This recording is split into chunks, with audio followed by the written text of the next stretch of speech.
hold on, I'm not feeling it. I'm just like not feeling What's it the today. matter with my baby? I'm just not feeling it. I'm feeling kind of stressed out. I feel like my anxiety levels are a little high. I'm feeling like adulthood is like it was easy. Well, it wasn't easy, but it was like more manageable before Corona. And I Mm. was like just getting the hold of the handle of things. And I was like just being able to like, all right, I'm budgeting well. I get to pay my bills. I get to do my rent. My checks come in this day. My, whatever.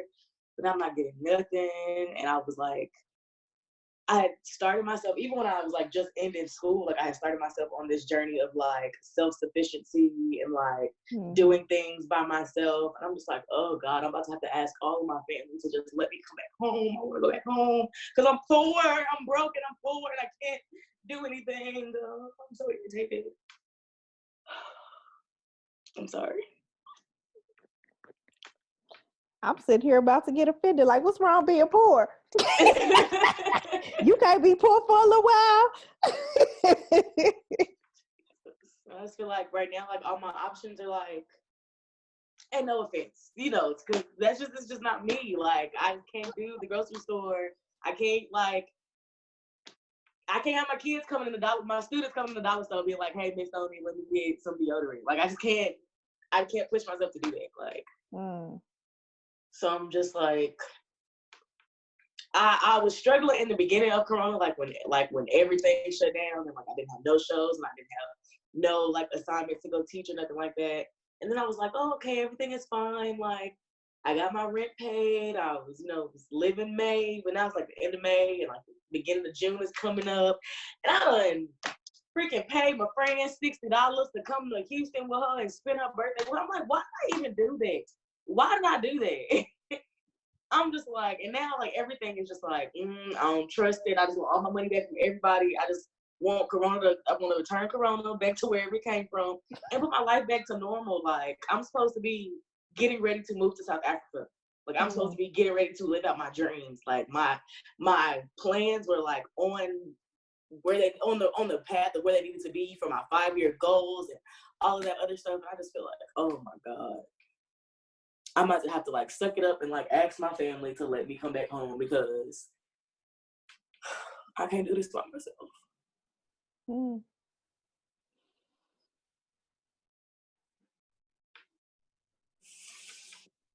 Well, the first thing I would say is home is where you're supposed to go when you feel like this.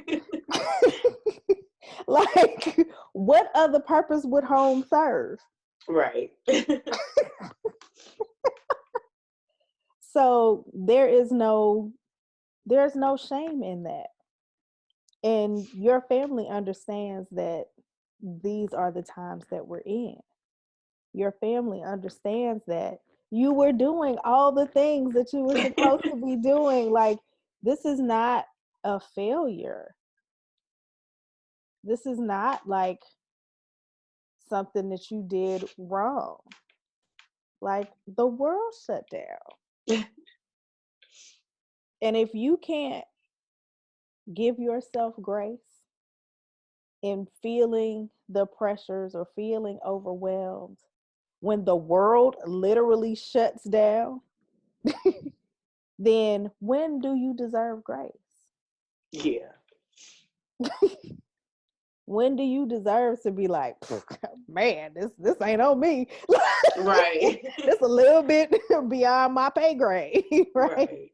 So yeah, you were doing the right thing, and you definitely are maturing and moving forward in your adulthood, and you were doing a great job in paying bills and handling things on your own.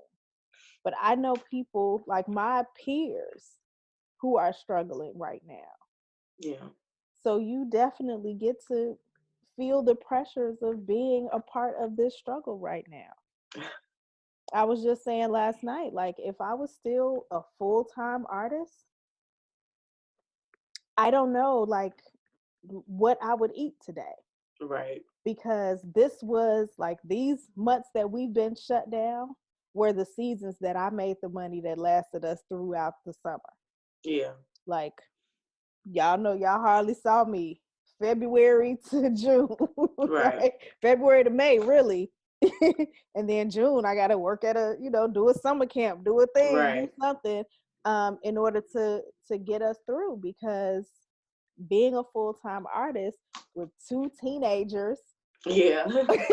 who wanted to do all the things that teenagers do, like, you got to figure out how to hustle. This would have been the time that I was dependent on that money, depending Yeah. on having a show to sell some CDs or sell some books or sell something in order to make sure that I got the money for your summer camp or for your Yeah. thing or whatever for YEA or the shows or whatever you all were doing. And so I get it. I totally get it. And you're just right in line with that experience. Yeah.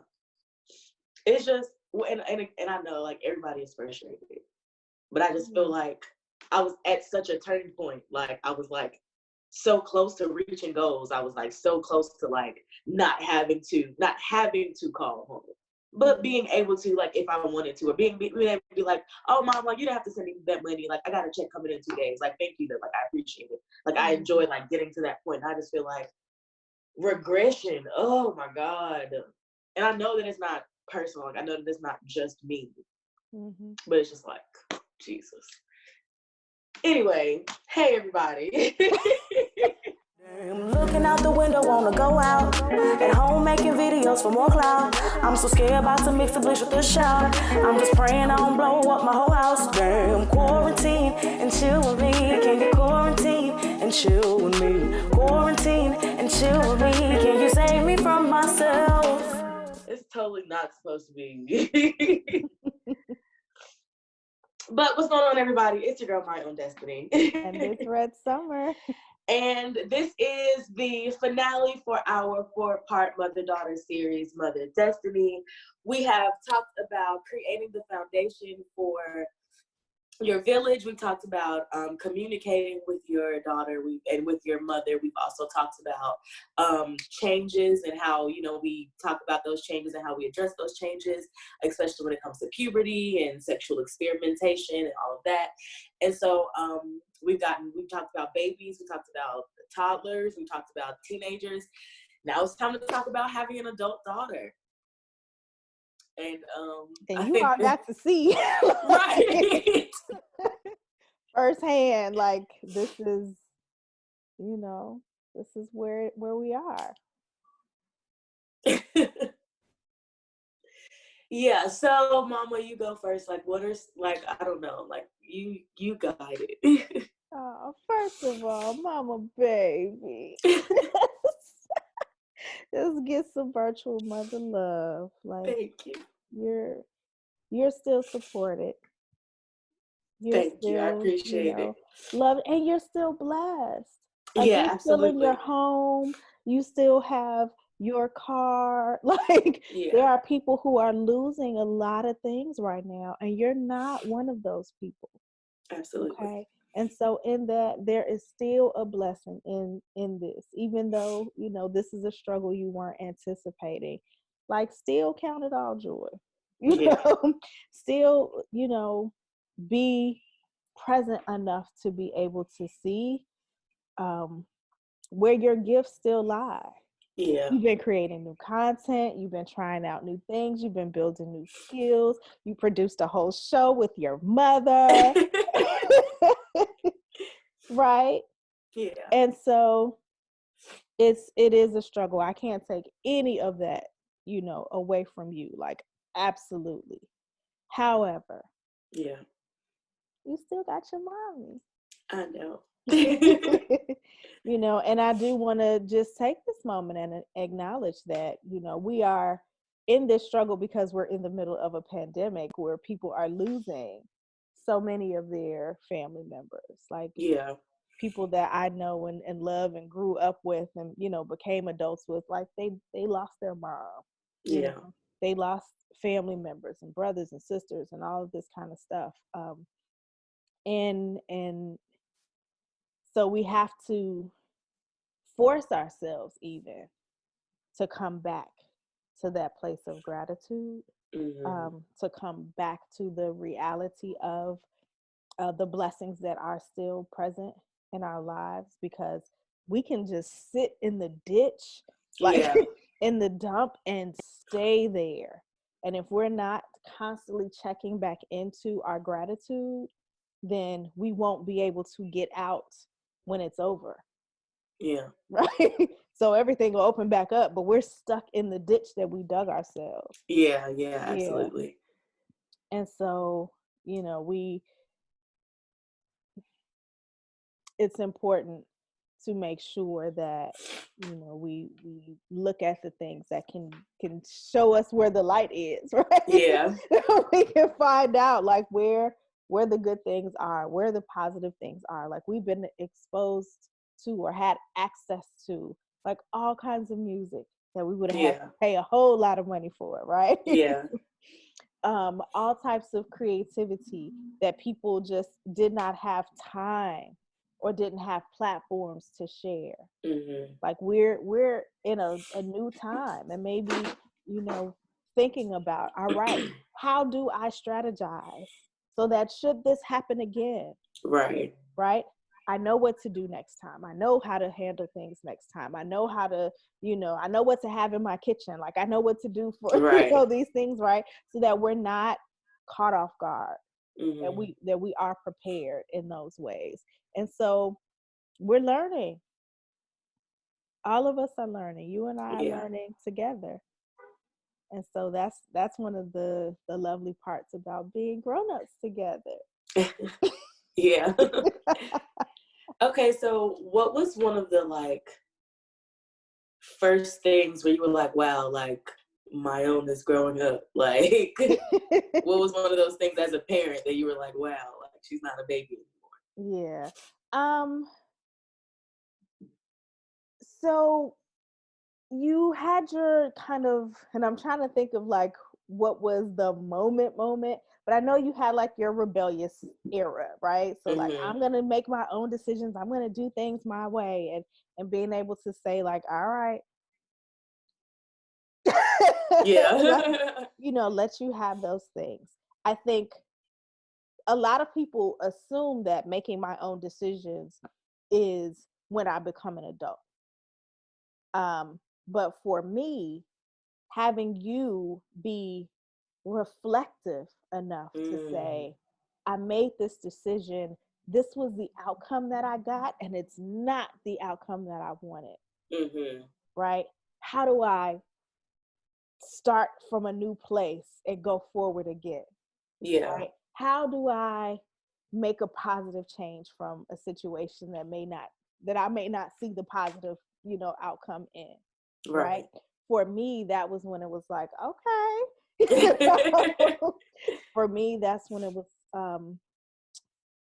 when I knew that I could like take the training wheels off. And that you could go and you could make the choices and decisions. You would even stop and say, hey, I was about to make this decision. I thought it through.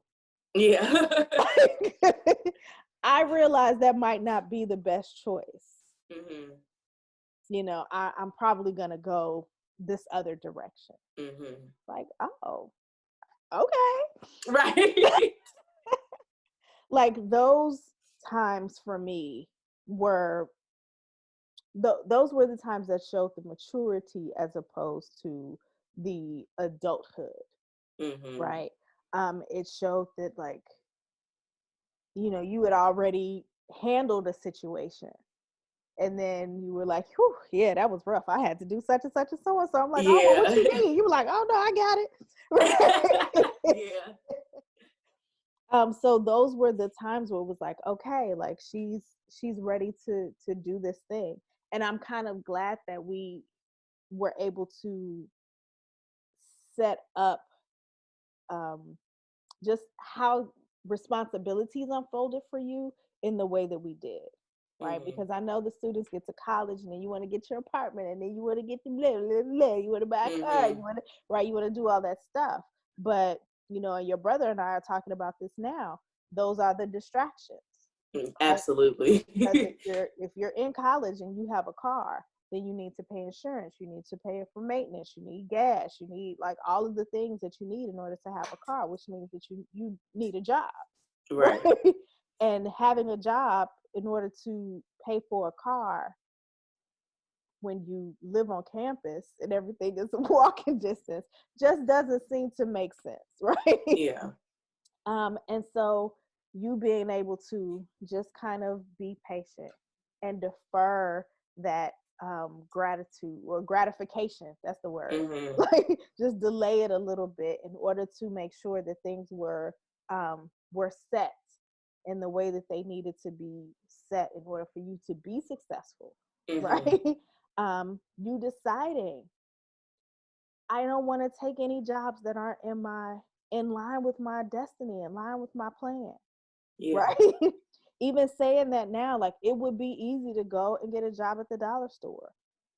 Yeah. I know that's not going to get me where I'm trying to go. I don't want to do that. Like other than I just, I want to be up in there, It's just like, I know that's not where I'm going.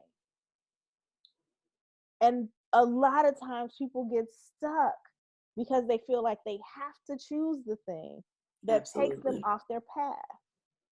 And so if I got to go home and sit with my mom and them, go see with my grandma, if I got to go be with my daddy or go, whatever, in order to not get off of the path that I'm building for myself, then I'll do that, right? For me, that's like, girl, you got this. You got it. Because a lot of times, and I, even said it jokingly, like, what's wrong with being broke for a little while, right? Uh-huh. But those are the times where the traps come in, because you hear those voices that are like, I'm a failure, or I didn't make it, or this isn't working, right? And that's when a lot of people check out. That's when a lot of people take the easy route. And I think being a parent of an adult is kind of nerve-wracking in that, like, you're used to handling the problems for your children. Right. But at this age, like, you can't handle their problems for them. You have to, allow them to go through the things that they need to build the fortitude, right? Mm-hmm. To be able to handle what the next problem is going to be. Right. Absolutely. Okay, so what was like the hardest part about like having a child transition into adulthood? Like, what was the thing like, oh, she's not a baby anymore? Like, aside from like you crying when I got my license. I think you in relationships, because there's a certain way that like friendships show up in your life, and you've had friendships that had devastating ends. Like you thought people were your friends and they, turned out to be not so much so, right? But there's a different level of abandonment, or, or whatever that thing is. Like if you, are trying to love a partner and you break up, like, don't make me get in my car and go drive nowhere out. Right. Like, don't you hurt my baby's feelings. Right. And so I think allowing you to, because we've talked about before, like I know your friends, like I know the people who you're around, and I know like where you are, and I know like what time you getting home. Right. And not being able to have that sense of security for me, and to give that to you, like, and just trust that Mio's gonna make the right decision. She gonna be where she's supposed to be. Right. Girl, let you not answer that phone for 2 hours. Well, wait a minute. Well, wait a minute. Right. Because like, adult or not, like, you still my baby. Right. And you know, parents are always going to worry. They're always going to, you know, and we're always going to be super dramatic. Like, oh my God, she Yeah. didn't pick up the phone. She's in a ditch. Right. Somebody just kidnapped my baby. Like, Right. she's not safe, right? And having to calm that part of me, which I had to identify. Like, that's normal, mommy. That's natural, mommy. Yeah. But like, you gotta know that, you know, she's socially transitioning into another part of life where, you know, mom may not be like who she gonna talk to all day.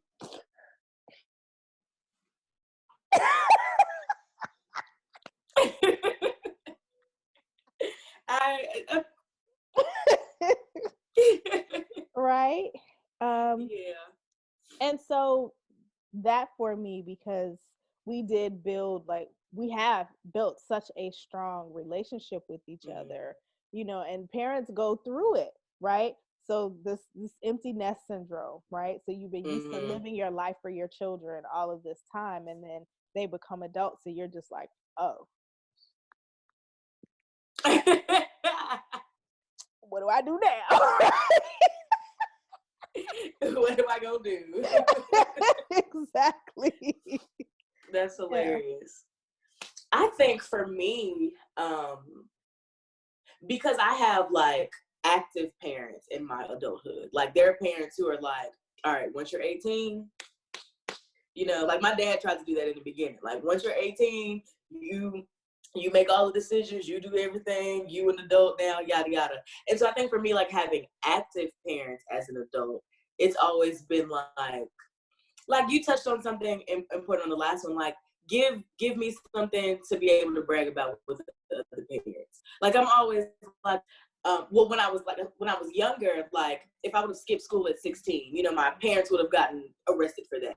So what I do now as an adult doesn't affect them as much. So I try to make sure that whatever I do that will affect them, that will reflect on my parents, is always like something that is positive. And that's one of the reasons why I'm so hard on myself about being self-sufficient. Like I want to show the world that my parents gave me what I needed in order to be able to be out when I'm, you know, 18 or old enough to be gone or whatever like that. And I think one thing that's been, I think my saving grace as an adult is just even like the conversation that we had in the beginning, like I'm always supported, like no matter what, no matter how old I am, I can still have my moment to like cry in your lap and be sad and be like your baby. And then we can talk about it like adults. Like we can be like, okay, that was cool. Now here's the plan. Like, what are we going to do about it?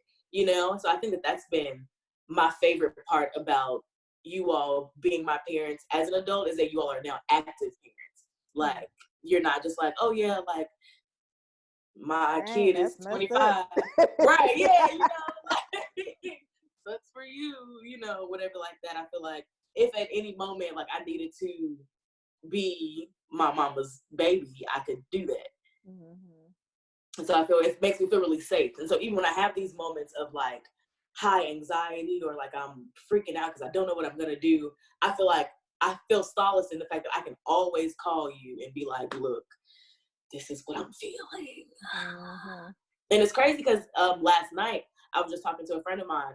He asked me what my deepest fear was. And he was like, not like something that you're afraid of, but just like, what's your deepest fear? I had to think about it. And I was like, really, it's just not being good enough. And I've been battling myself with that a lot during quarantine because I've not been given a lot of avenues to prove to myself how good I am, you know? Yeah. So I've been having to sit here and be like, okay, now you got to create your own content. Like you can't just be making hundreds of dollars here and there singing other people's music. Now you got your time to sit and address your own trauma, your own, you know, whatever you have going on, and create your own content. Yeah. So I think that's been like,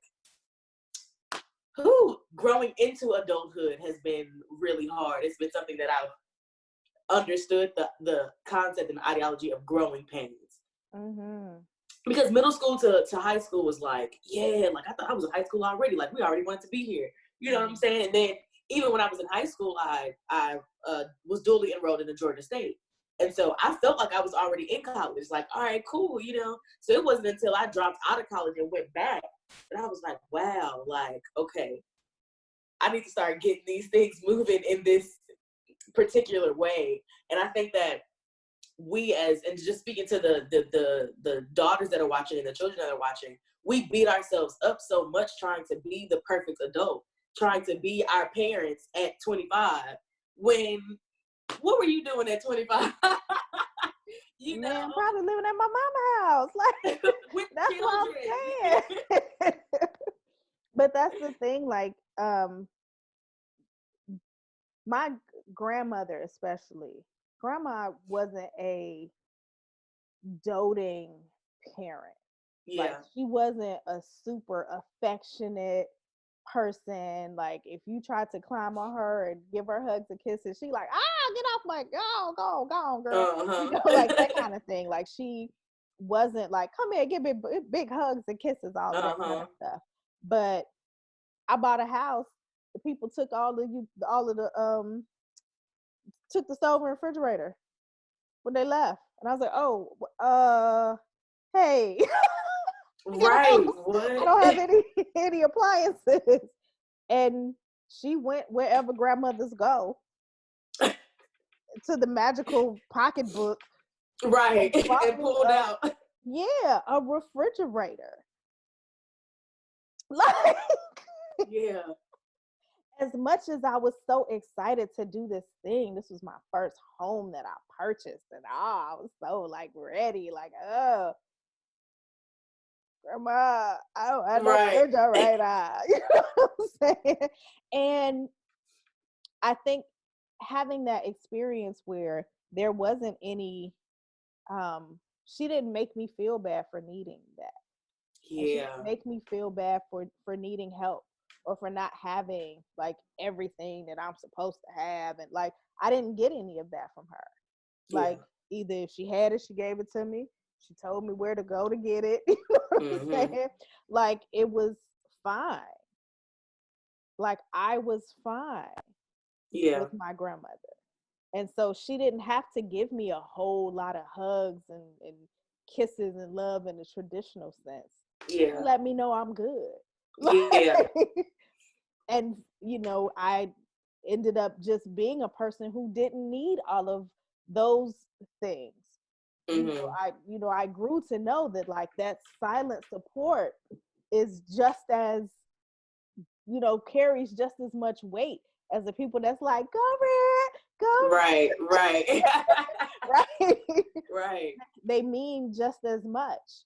And so I think having that active parenting that you were saying, having that support, can come in a lot of ways. Yeah. Because I think we're motivated just as much by the people who are present and do the things that we need done as we are for the people who aren't. Right? Yeah. And so, you happen to have adults in your life who were your adversaries. Yeah. Right?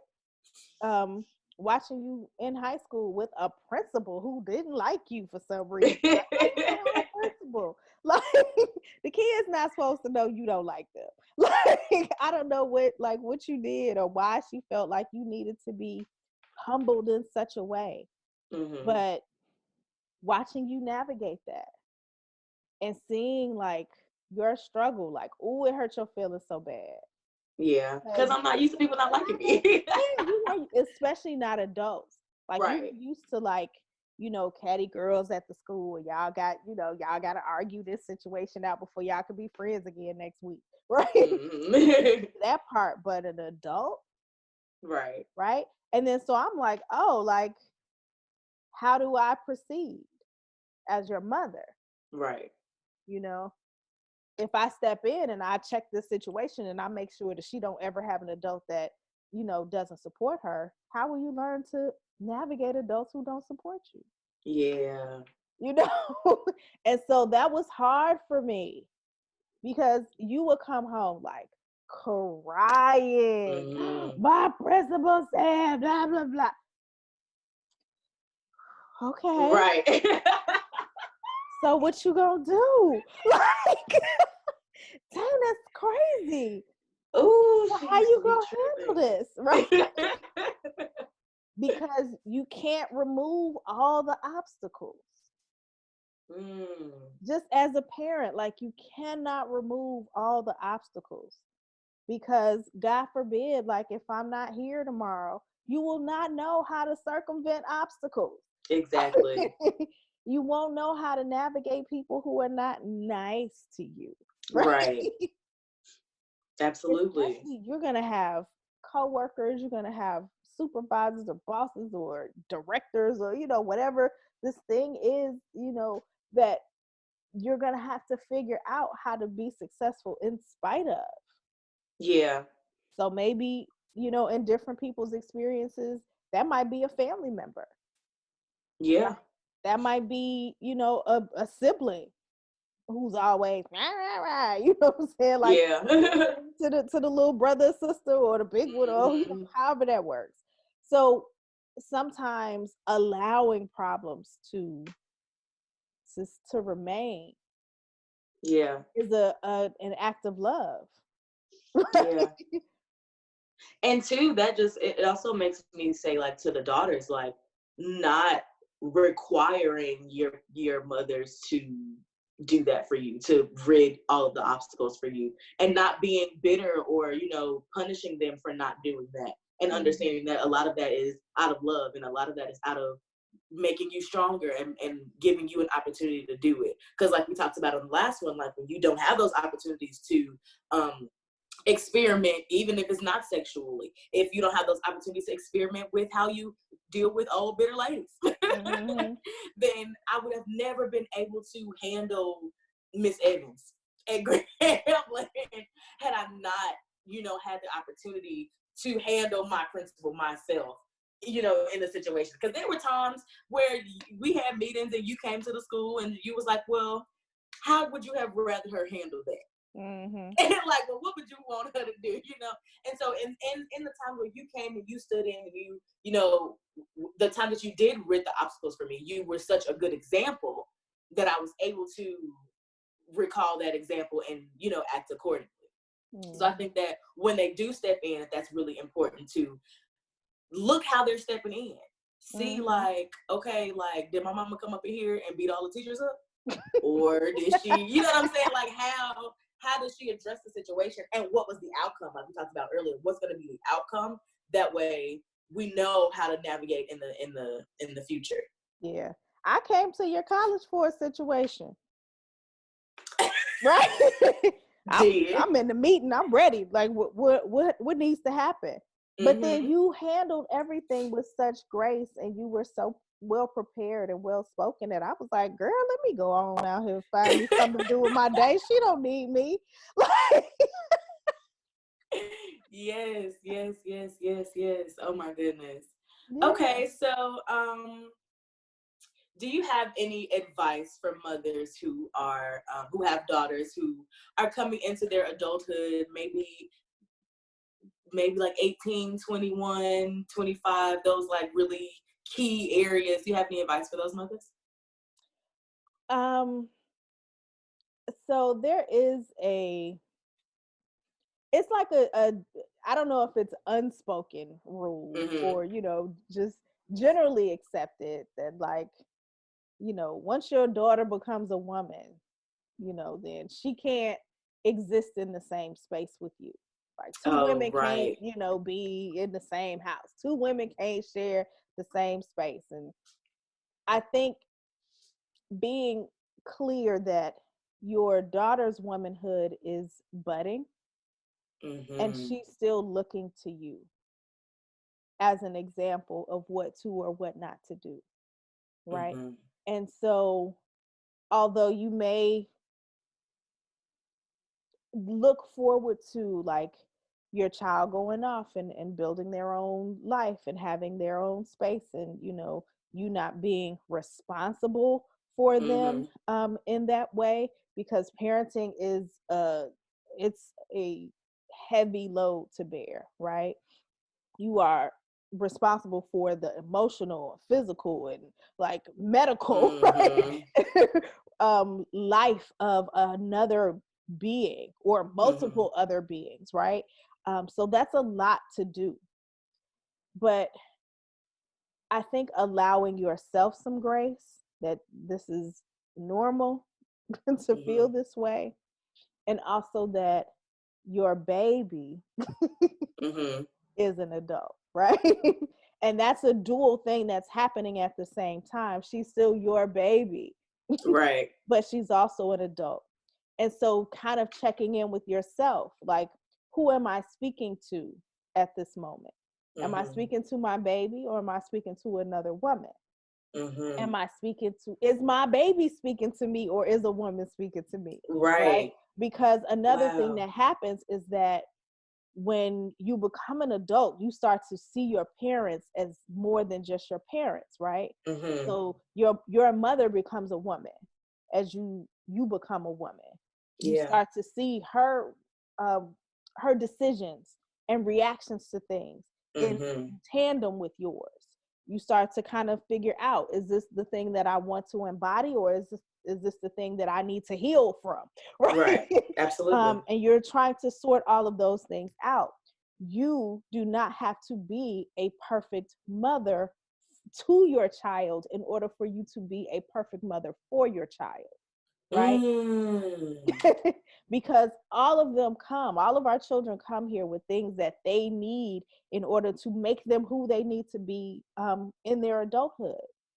So I had to remove guilt from myself for not being at every show, for not being at everything, because I could be at everything or we could eat, right? And then I had to be okay with, if I saw the show once and they're doing the show 3 times, I don't want to see the show 3 times, right? But we had to have those conversations and give each other that kind of grace. Like, all right. But once it was out there and once we understood each other, we didn't battle over those things. And so I think sometimes checking in and saying, like, is this what I want? Is this what I need? Right? Because now that I'm a mother of an adult, I can make completely different choices than I could being the mother of a toddler or a teenager. You know, a middle schooler, because they are absolutely ridiculous. The worst. Actually, the worst. Right?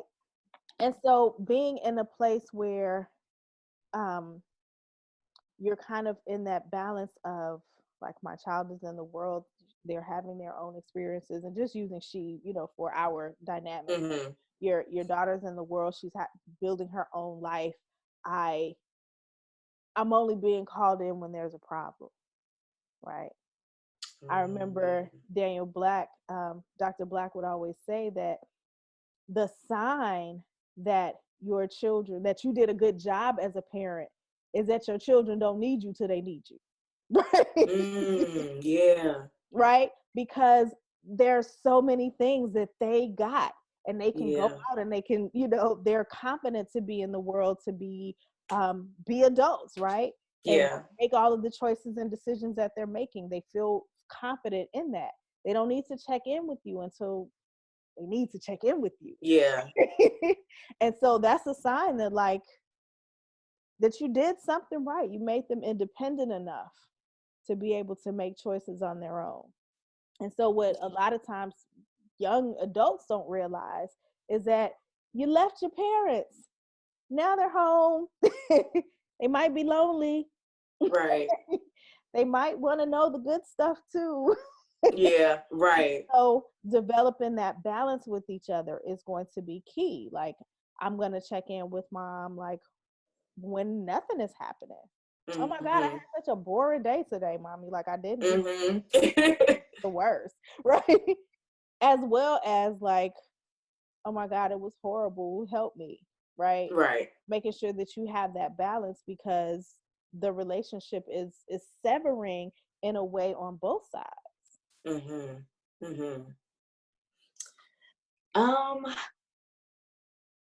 I think for, like, coming into adulthood, the hardest thing was differentiating, like, whether or not I'm being an adult or I'm like being too childish. Like, am I treating this situation like an adult should, or am I treating this situation like I would at 16? Like, I don't know why it's the age that keep coming back up, but like, Yeah. So I think that's, and still, because I don't even feel like I'm into my adulthood yet. And, you know, it's only been a year since I graduated college. And even in that, I still feel like, don't be afraid to ask counsel. I know I don't know how many times I say this, but just do not, even in adulthood. I think it's really important as a child, but I think it's so important as an adult to seek counsel from the people who've known you longer than you've been on this earth yourself. Like, you knew my patterns when I was in your womb. Like, you knew what made me shake, what made me shiver, you know, whatever. Like, seeking counsel from the people who understand you and who understand your plight. Like, I think that I got really lucky having a mom who was an educator, along with an artist, along with an author and a traveler. And, you know, like, my mom, luckily for me, my mom does everything that I want to do. So if at any point I feel like I have a question or anything, like, I feel like I can call and I can ask, because you're in that same, you know, whatever. But I just feel like even more into like becoming a woman, like, I remember having a conversation with Dear, like, I wish I spent more time with you and took it more seriously. Because I want to be a lady like you a lady. Like, I want to, like, you know, I don't want to just be sitting like this all the time. Like, I want to, you know, be soft and sweet and feminine, like, you know. So just coming into my womanhood and being safe enough to be able to be like, okay, I'm not really sure what womanhood is. Mom, what is your take on it? And being safe and I think that's the responsible thing for us as adults to do. Like, how can I be a better adult? Let me ask an adult, you know?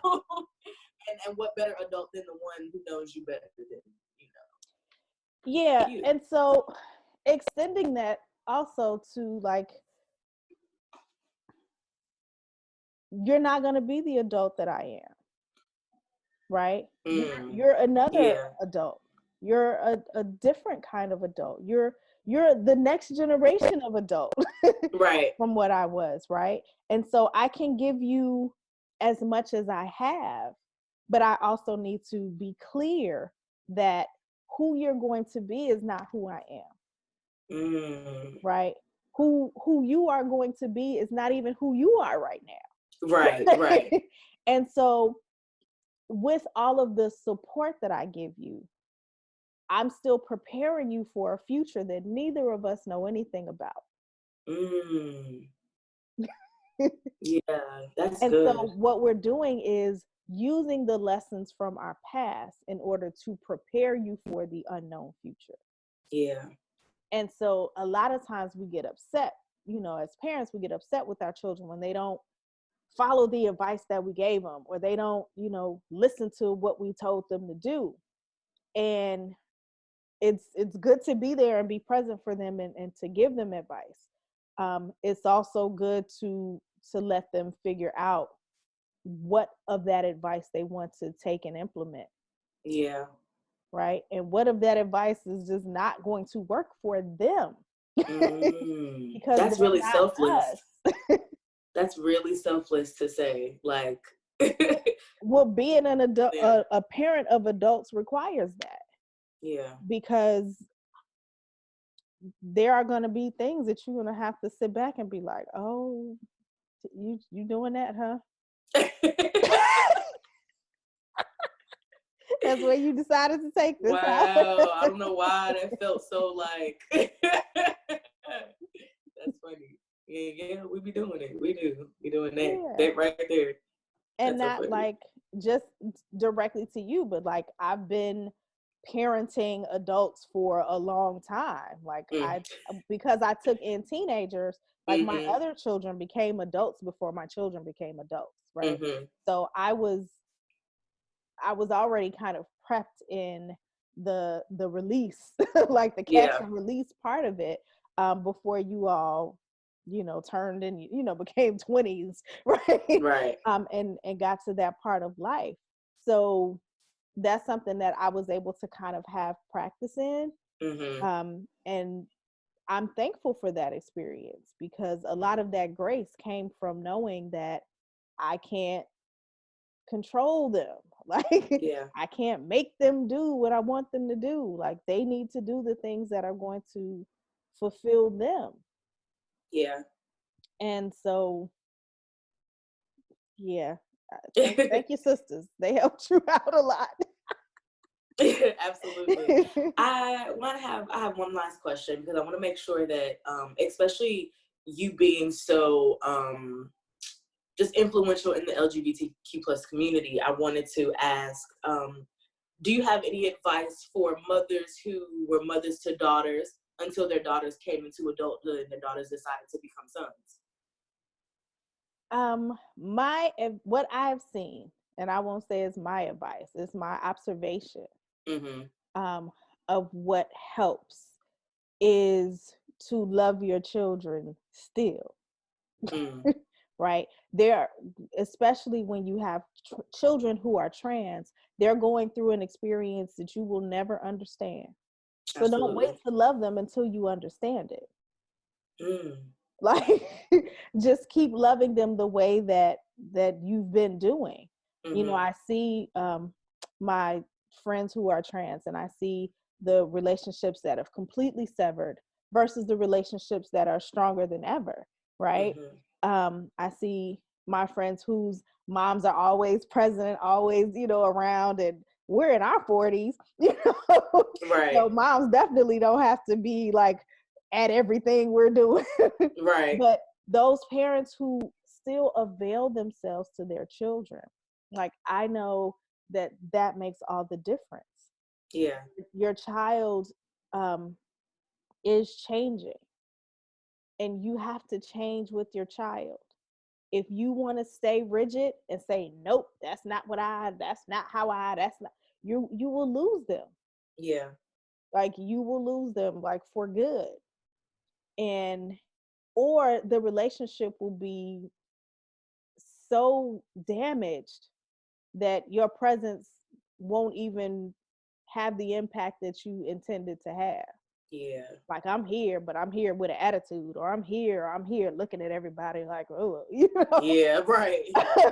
And those things make it so that your presence eventually is not wanted. Yeah. And so I think, use the pronouns that your children want you to use. Call them the name that they want you to call them. Like, it does not take anything away from you. Like, if anything, you gain a new experience. Like, you have had this experience, and just speaking specifically for like parents of trans children, you've had that experience with your other child. Now have an experience with your new child. Yeah. You've had a relationship with your other child and I'm using this, it has an end, right? That relationship is over. Start a new relationship with your child in this new body that they're in this new experience that they're in this new life that they're creating, because you don't want to miss out on everything. You don't want to be left out. You don't want to lose your child before your child is gone. Yeah. Yeah. And that's, sexuality. I've seen parents lose their children because of religion. I've seen parents lose their children because of cultural things, interracial relationships. Like, if you are, and I'm not saying like release all of your morals and values and ideals about who you are, but I always say, like, if what you believe requires you to lose your children, then you should believe something else. Like, I'm just sorry. If your God don't love your children, you need a new God. Like, there's plenty to choose from. Like, there's so many gods to choose from. saying that as a joke, but seriously at the same time, like I have friends whose parents are Jehovah's Witness, right? Yeah. Their children didn't stay in the church, and so now you just completely lost your relationship with your child for the church. I don't know that that's the decision that I know that that's not the decision that I would make. I don't know that that's the decision that's always best for you and your family. Yeah. And so, not that you are wrong, I just don't know that you're right. And sometimes those gray areas are hard, because as parents you feel like you raise your children to do a certain thing or to be a certain thing, but that's not for you to determine. That's good. All you had to do was feed them and clothe them and get them educated, honey. Your job here is everything else after that is in addition to. And yeah, I don't know. I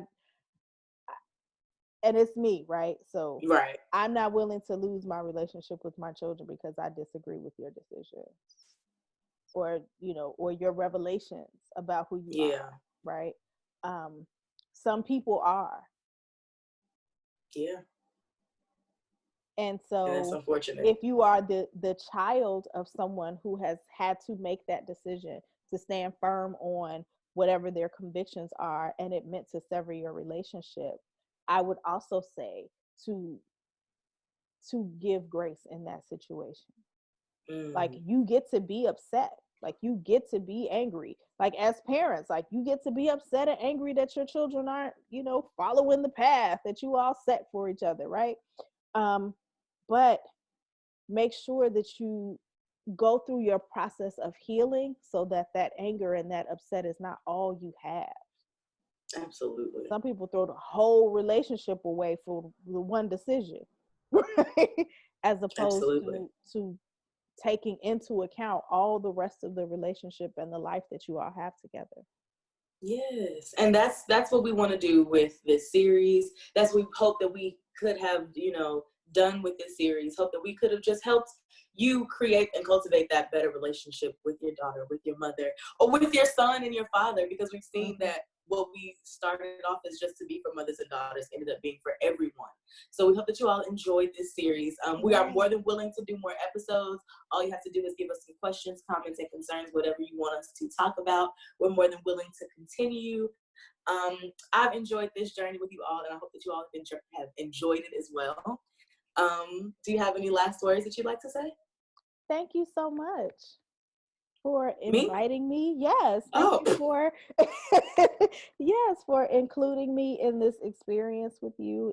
It's been great for me to be able to talk some of these things out and just be clear, because I think sometimes saying it out loud helps you to cement what you know and believe to be true. Absolutely. So giving me this opportunity to have these discussions with you, I'm very appreciative. Yes, me too. And I love you. And make sure, guys, we love you too. So you got to subscribe. You got to click the notification bell so that you know whenever videos like this are going to be on your timeline. And we will see you guys in the next video. I'm looking out the window, wanna go out. At home making videos for more clout. I'm so scared about to mix the bliss with the shout. I'm just praying I don't blow up my whole house. Damn, quarantine and chill with me. Can you quarantine and chill with me? Quarantine and chill with me. Can you save me from myself?